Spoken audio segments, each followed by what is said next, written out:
Appamada's programs and facilities are supported through your generosity. Your support really does make a huge difference. You'll find a link for contributions on the website at appamada.org/contribute. Thank you so much.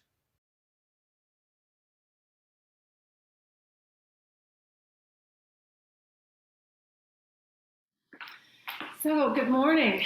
Welcome back. You made it till the last day. I'm so glad. So, this is formally our last talk for this. And so what I wanted to do was bring all the things that we've talked to together and do them into an exercise so we can get a practice of working through the Four Noble Truths and then thinking about the Eightfold Path and which element we might use to assist in what we were working with in the first three Noble Truths. So that's kind of the idea. So I'm going to repeat the steps again of what we've said earlier about the first three Noble Truths, and then I'll mention the Eightfold Path again, just the names of them, and then we'll go into pairs, and it'll be the same thing of you can sit together, just sit in meditation, or you can write, whichever seems more useful to you as far as working through the three Noble Truths, thinking about the suffering, thinking, really understanding it. And again, I wouldn't choose something huge. I mean, you can, but make it harder, I think, especially to talk about and process maybe. But just, pick something that you can work with. This is a short period of time, but it's just a matter of a practice so you can see how it all fits together. So anyway, and then what we'll do is we'll get into pairs, and then we'll you do your writing, and then you'll have some time to talk about what your process was like. You take turns, 10 minutes for each, and then you'll talk about that. They also talk about the element of the Eightfold Path to the other person. This might work, and you can talk together about that. And then we'll come back and join together and share whatever time we have left. Does that make sense? Okay, so I'll just briefly go through these steps again. So you can, as I say, sit in meditation, or it's probably the best way to do it, or you could just do it through writing, but just think of some suffering that you're holding right now, and you can just shut your eyes for a minute and just kind of relax into it and just see what arises. And whatever that might be. And example is something that may have simple that had happened even in the morning, or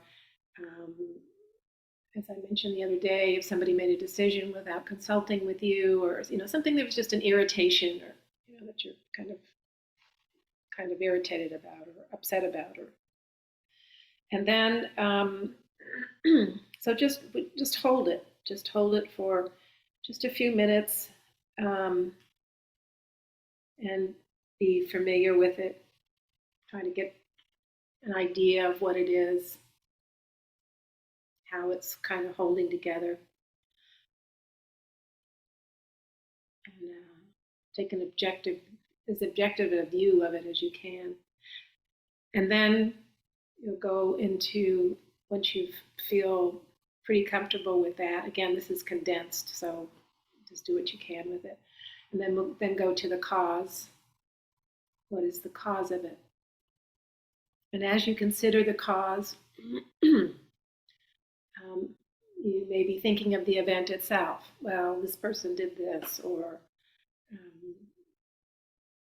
this particular thing, something didn't arrive in the mail that should have, or, this event.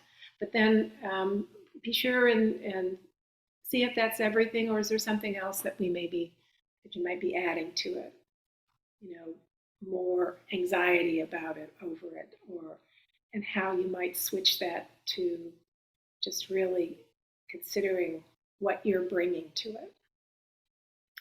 And then also, we had kind of mentioned a couple of days ago, I had mentioned that sometimes the cause, like if it's something like desire is behind it, or something a little bit deeper, then you might sit with that a little bit longer and see what the condition is. What is the craving behind that? If that's there.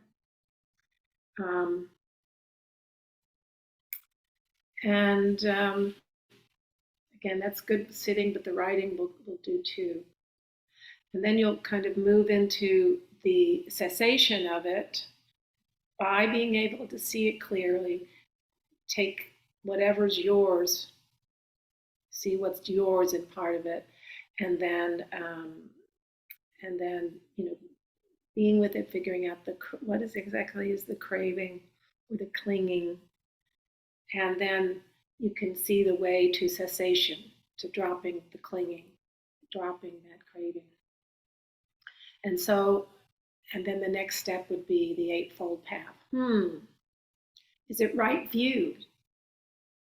Is it right view that's affecting us? And many times it is. Is there an issue with the intention? The intention, if we recall from yesterday, the three major ones are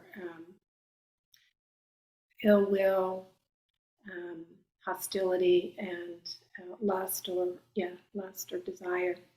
So look into those, and that will take us into the cessation. If you can kind of look into that and see what's arising there, and see if the view may be wrong or the intention is wrong. Or maybe it was a question of just right speech. Did I say something that might have been hurtful to someone? You just kind of identify it within the Eightfold Path. So right view, right intention, right speech, right action, right livelihood, right effort, right mindfulness, right concentration. So you can kind of pick the one that seems to fit with that. Does that make sense? Any questions about that? Okay, now it's for the hard part, the time. So I was thinking that we could take 30 minutes to do the part of working through it, sitting, and then we could have 10 minutes. Each person could talk for 10 minutes with their partner about that process, and without necessarily crosstalk, just saying what their thing was, sharing that. And let's see, so there'll be 10 each, and then we can rejoin the group and share.